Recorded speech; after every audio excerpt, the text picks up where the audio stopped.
Hi, I'm Easy Rider, host of Toku Time. Now, I review a lot of tokusatsu, but I rarely get to talk about what's going on in Toku today. You ever wondered if I just stopped the whole review thing for a while and talked about Toku, games, toys, or whatever's on my mind at the moment? You don't have to, so prepare yourself to hear my innermost thoughts and watch me make an ass of myself.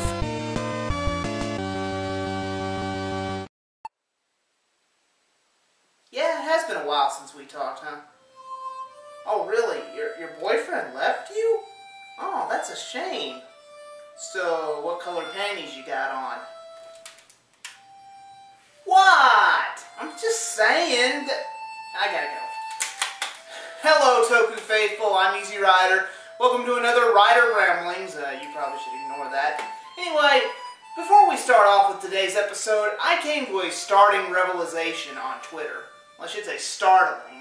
For all those of you who follow me on Twitter, all, what, 3 of you?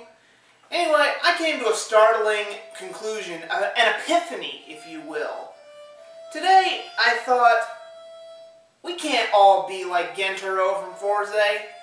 Now, I should go back and explain a little bit.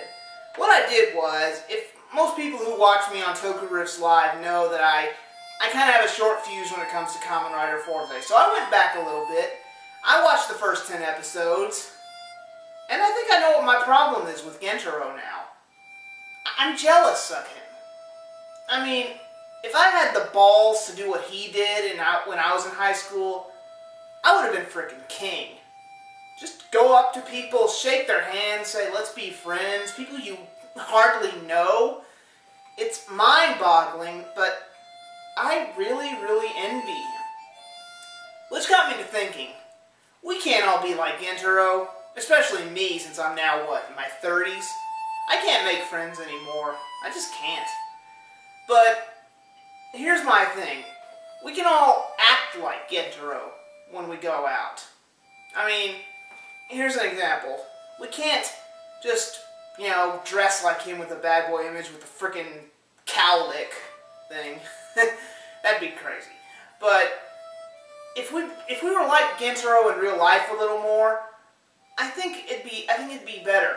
I mean, seriously, you can meet a new person, say, hey, why don't we be friends? Stick your hand out, shake their hands, they'll probably think you're batshit crazy, but hey, at least you can walk away knowing that you were optimistic for a change instead of being soul-crushingly pessimistic like I always am. Anyway, you didn't come to hear me rant about that. You came here to get my thoughts on Go Busters.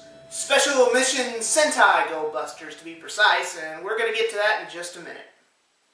Yes, the Super Spy James Bond Super Sentai team, as people have been calling it on the internet. And that got me thinking, you ain't going to see no tuxedos, no martinis shaken not stirred on here.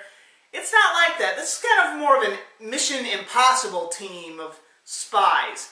Now, that kind of threw me off when I first heard about it. They're going to be spies, and I'm thinking, how the hell are they going to pull off this James Bond crap?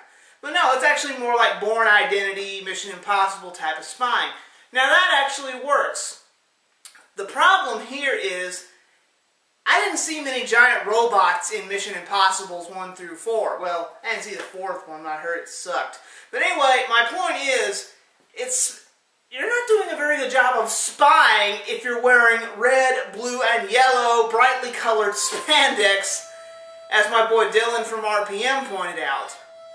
Well, to be fair, it's not spandex in this episode, or this series, I should say. It's actually more leather, and I can only imagine how hot those stunt actors got in that leather. My God, they must have been boiling. But my God, I can't think about that. But we've got one of the most craziest Sentai villains I've seen so far. He looks like Pepe Le Pew and Sid Highwind's love child. And that's this guy named Enter. Guy's named after a keyboard switch, so you know he's got to be evil. And worst of all, he's French. Now, it's funny to think that the French are evil. Because all they know how to do is surrender. But I'm not going to get into that. As long as he doesn't start drinking wine all the time and watching Jerry Lewis movies, I think we're okay. But for what he did in this episode, he's pretty interesting. And then, of course, you got the big giant head, not the one from Third Rock from the Sun, but a giant floating skull named Messiah. Wow, subtle, don't you think? But anyway, the Go Busters go out there to stop Messiah and the Vaglas. Sounds like a British glass company. Vaglas. Bye, Vaglas. But anyway, this was an interesting though. I thought after Goseiger, me and a lot of my fans thought that Goseiger could not be topped, but I think Go Busters did a good job. And of course, everyone's going to want me to talk about the Power Rangers references. You got It's Morphin' Time. Let's morphin'. The giant monsters are called Megazords.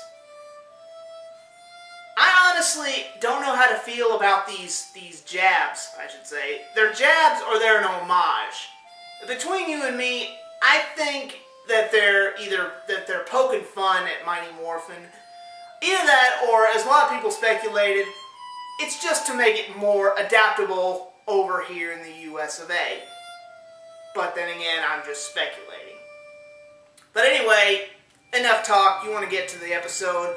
Let's do that. Have your episode 1 of Go Buster ready to go, and I'll give you the henshin roundup like I always do, so get ready to hit play. So let's do those now, the henshin roundup. We've got 1 nuclear explosion, 5 transformations, 3 fight scenes, gratuitous giant robots, gratuitous shades tossing, gratuitous Power Rangers jabs, gratuitous French-speaking villain, gratuitous sexy nerd girl, floating CGI skull, teleporting weapons, robots becoming cars and animals and vice versa, skyscraper catching, window crashing, human computer freezing, kung fu, pistol and sword fu, laser fu, missile fu, wrist changer fu, laptop fu, and last but not least, motorcycle fu.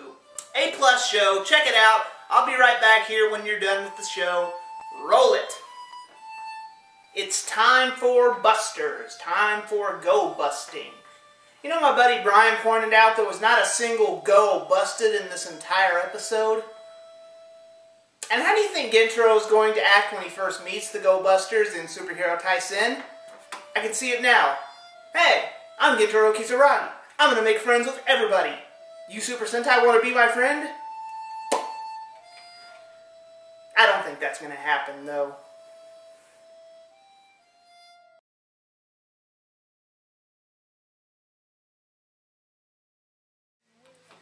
And there you have it. The Go Busters stand triumphant over defeating a Shovelroid and Megazord all at once. It's funny how the Red Mech just stands there triumphant like Optimus Prime or something. And it's also funny how the villains are after this Enerton or Entron or something. It sounds like Enerton, whatever it's pronounced. It's funny because the Transformer jokes must write themselves. And about this Enerton stuff, where is this taking place? Is this taking place in Tokyo? Is it taking place on another planet or something? Because they say Neo AD 2012. Like, is there going to be an AD after an AD, aka the Year of Our Lord? If you believe in that stuff. I know they're not pulling the different dimension crap like in Power Rangers because Superhero Taisen, they've already spoiled that they're all going to be in that movie, so it doesn't make any sense. But anyway, I'm thinking too hard into this. I can only imagine how TJ Omega feels by watching this show. The Transformers jokes must write themselves. Ah, he's cool. Anyway, that was Riza Yoshiki, if you didn't notice, who played Hiromu's older sister laid up in a hospital with her little brother going out fighting crime and robot computers. Anyway, she got her start in Deca Ranger, doing a couple cameos and guest spots, but she's mostly known for her risque cover girl art. I can't legally say where to get those magazines, but let's just say as a site you and I probably know best. Yeah. Also, the floating Mr. Skullhead, Messiah, that was voiced by Seiji Sasaki, who also did a couple of anime voices. I know he's done stuff for One Piece, Dragon Ball Z Kind, a couple others. But here's the funny thing. If you want some Power Rangers knowledge, wrap your head around this. He actually did the dub voice for the Magna Defender in Power Rangers Lost Galaxy. So they actually showed Power Rangers Lost Galaxy over in Japan, yet they had Gingaman. Wrap your head around that.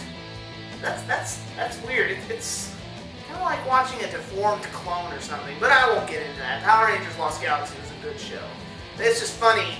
They have all these Power Rangers jabs in Go Buster or homages, whichever you want to call them. And your bad guy voiced the Magna Defender. I can only imagine how people over there felt who love Power Rangers and Sentai. I wonder how they must have thought seeing or hearing those two back to back. And it's that time again, but before we leave, it's once again time for Easy's Wisdom for the Helpless, and to do that, I've read your fan mail and comments, and I'm going to answer a couple right now, and I only mean a few, because I want to get back to playing DC Universe Online. Hey, don't give me that look, I unlocked some killer stuff. Sue me. Anyway, One Reaper Productions writes in and asks, Easy, do you get drunk before making these videos? Well, I do get drunk on occasion. I won't say when, but do I get drunk before these videos? No.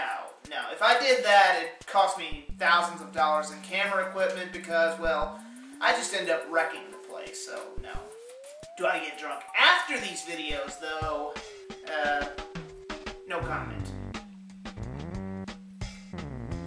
Anyway, Random Rex 6 writes in and asks, nice to see this show is still going. Also, I know you don't like Goseiger, but check out a video called How's That for Downloadable Content. It's a Goseiger Parody Dub. Actually, Random Rex, I have watched that, and it's pretty funny, and it shows that how Saban could do Goseiger. Kind of make it a Scott Pilgrim-like video game world, and this could have really worked, but I hear that they might be skipping Goseiger and moving along with the 20th anniversary, but I'll get to that in a second. Basically, I put a link here. It should be in the comment box, and it should be flashing on the screen right now. Check out that link. It is very awesome. You'll get a laugh out of it, even if you don't like Goseiger. I know I did. Moving right along, we got here Fire Fury 190 writes in and asks, hey Easy, do you know this whole thing about Saban registering the names Power Rangers Megaforce and Power Rider? Since most people know that Power Rider will be an adaptation of Kamen Rider and Megaforce will either be Goseiger or Gokaiger, I want to know, what do you think of the names for these guys, and which two riders do you think will be the best choice for Power Rider? And what would be the best choice for Megaforce, since 2013 will be the 20th anniversary of Power Rangers? Well, Fire Fury, I don't know. A lot of fan speculation is going around that it's going to be Decade. Now, I'm not going to be hating on Decade here because I can be fair and say, don't do Decade. Because the biggest argument I've heard from Decade lovers when it comes to me hating on it, basically, it's like the Doctor Who of Kamen Rider. And I can say right now, that's a bunch of crap. You can't plop Decade onto American TV and then just have them going around meeting other Kamen Riders because we don't know anything about them. And if you do that over here, it's just going to cause more, you know, what the hell. Because they're going to be like, well, why didn't we get a show about that rider? Why didn't we get a show about that rider? And of course, they couldn't do Ryuki because Agnes owns the rights to Kamen Rider Dragon Knight. You tell me how that pulls out. But what I'd like to see from a Kamen Rider series over here is something like Kamen Rider Kiva. I've said this before, but I want a show like the anti-Twilight. I want to make vampires cool again, and I think Kamen Rider Kiva could do that if they brought it over here. Now, I'm not saying they are going to, but that's something to think about. Now, if you've seen movies like Daybreakers that made vampires cool again, well, for me anyway, it could work.